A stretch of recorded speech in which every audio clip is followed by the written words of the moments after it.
Tumekuja hapa tukusherekee 73 years. Tunawapatia mapongezi. 73 years ni Mungu mwenyewe. Na vile askofu umezungumza, haki umeshika roho yangu. Siku hizi watu wa kanisa wamekuwa hawana hope wao wenyewe. Sasa kama watu wa kanisa wanakosa hope, sisi tutaenda wapi? Askofu umezungumza habari ya hope. Umezungumza habari ya vitu za serikali. Umezungumza habari ya shift. Umezungumza habari ya gender based violence.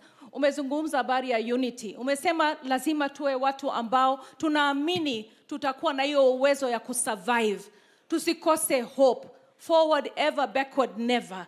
Nimekusikiza vizuri na ninaomba watu wa kanisa wenyewe ambao wanalinda makanisa kila saa wanatisha rais wetu na wanaprophesize vitu ambao si mazuri. Tunasema wao wapate hope. Kwa sababu Mungu wetu kweli anapenda Kenya. Mungu wetu kweli anapenda rais wetu. Mungu wetu kweli ameweka rais wetu na party leader wetu Raila pamoja ili Kenya iende mbele. Na hatuwezi kwenda mbele bila amani. Hiyo amani inatoka kwa Mungu. God is love. Na kama God is love, hataki nyumba ambayo kila saa inakuwa divided. Anataka tukae pamoja mstari kwanza. Your Excellency, what the governor has just spoken about, femicide.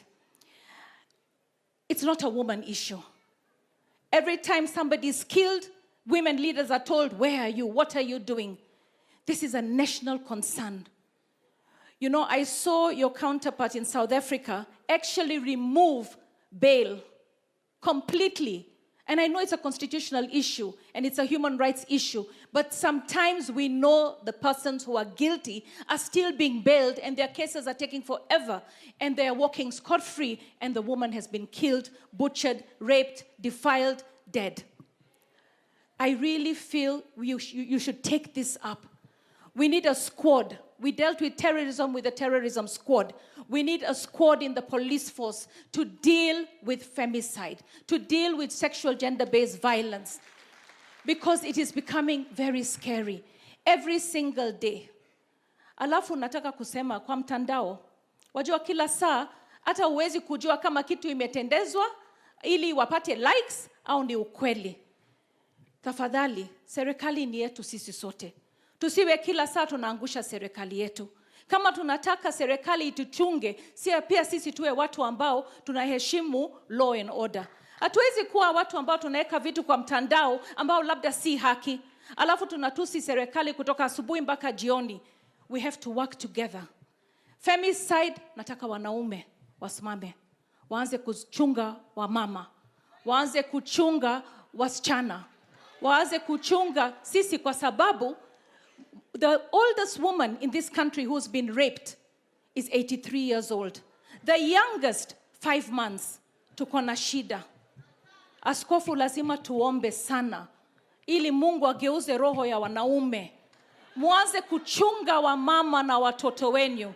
Sasa watakuwa likizo, wewe mwanaume chunga watoto. Na hao watoto wote wetu ambao wanapata mimba wakiwa likizo ni wanaume wetu ambao wanatukosea.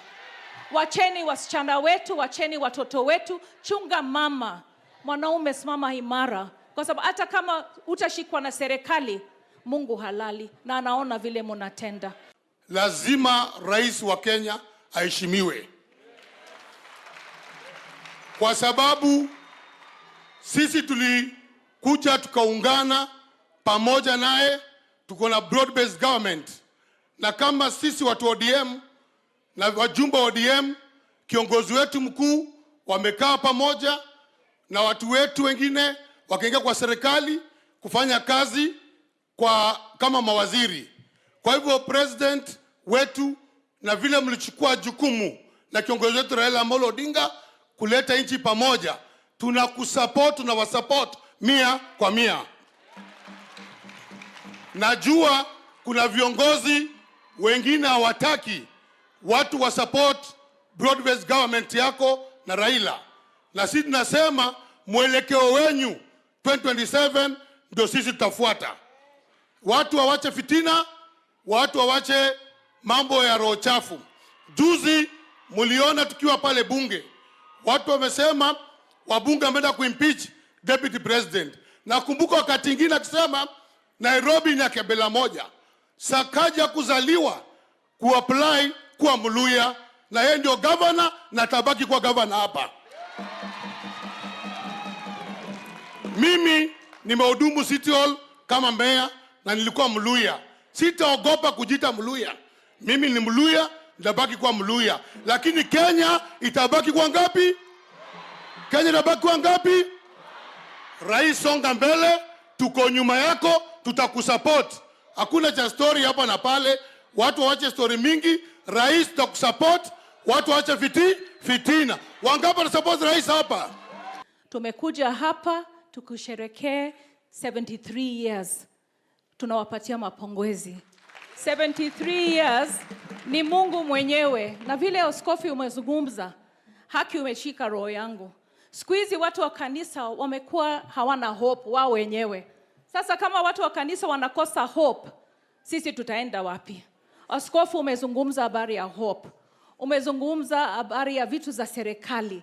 Umezungumza habari ya shift. Umezungumza habari ya gender based violence. Umezungumza habari ya unity. Umesema lazima tuwe watu ambao tunaamini tutakuwa na hiyo uwezo ya kusurvive. Tusikose hope. Forward ever, backward never. Nimekusikiza vizuri na ninaomba watu wa kanisa wenyewe ambao wanalinda makanisa kila saa wanatisha rais wetu na wana prophesize vitu ambao si mazuri. Tunasema wao wapate hope. Kwa sababu Mungu wetu kweli anapenda Kenya. Mungu wetu kweli anapenda rais wetu. Mungu wetu kweli ameweka rais wetu na party leader wetu Raila pamoja ili Kenya iende mbele. Na hatuwezi kwenda mbele bila amani. Hiyo amani inatoka kwa Mungu. God is love. Na kama God is love, hataki nyumba ambayo kila saa inakuwa divided. Anataka tukae pamoja mstari kwanza. Your Excellency, what the governor has just spoken about, femicide. It's not a woman issue. Every time somebody is killed, women leaders are told, where are you? What are you doing? This is a national concern. You know, I saw your counterpart in South Africa actually remove bail completely. And I know it's a constitutional issue and it's a human rights issue, but sometimes we know the persons who are guilty are still being bailed and their cases are taking forever and they are walking scot-free and the woman has been killed, butchered, raped, defiled, dead. I really feel you should take this up. We need a squad. We dealt with terrorism with the terrorism squad. We need a squad in the police force to deal with femicide, to deal with sexual gender-based violence, because it is becoming very scary every single day. Alafu nataka kusema kwa mtandao, wajua kila saa, hata uwezi kujua kama kitu imetendezwa ili wapate likes au ni ukweli. Tafadhali, serikali ni yetu sisi sote. Tusiwe kila saa tunaangusha serikali yetu. Kama tunataka serikali ituchunge, pia sisi tuwe watu ambao tunaheshimu law and order. Hatuwezi kuwa watu ambao tunaweka vitu kwa mtandao ambao labda si haki. Alafu tunatusi serikali kutoka asubuhi mpaka jioni. We have to work together. Femicide, nataka wanaume wasimame. Waanze kuchunga wamama. Waanze kuchunga wasichana. Waanze kuchunga sisi kwa sababu the oldest woman in this country who's been raped is 83 years old. The youngest 5 months. Tuko na shida. Askofu, lazima tuombe sana ili Mungu ageuze roho ya wanaume. Muanze kuchunga wamama na watoto wenyu. Sasa watakuwa likizo, wewe mwanaume chunga watoto. Na hao watoto wote wetu ambao wanapata mimba wakiwa likizo ni wanaume wetu ambao wanatukosea. Wacheni wasichana wetu, wacheni watoto wetu, chunga mama. Mwanaume simama imara. Kwa sababu hata kama utashikwa na serikali, Mungu halali na anaona vile mnatenda. Lazima rais wa Kenya aheshimiwe. Kwa sababu sisi tulikuja tukaungana pamoja naye, tuko na broad based government. Na kama sisi watu ODM na wajumbe wa ODM, kiongozi wetu mkuu wamekaa pamoja na watu wetu wengine wakaingia kwa serikali kufanya kazi kama mawaziri. Kwa hivyo president wetu na vile mlichukua jukumu na kiongozi wetu Raila Amolo Odinga kuleta nchi pamoja. Tunakusupport, tunawasupport 100%. Najua kuna viongozi wengine hawataki watu wa support broad based government yako na Raila, na sisi tunasema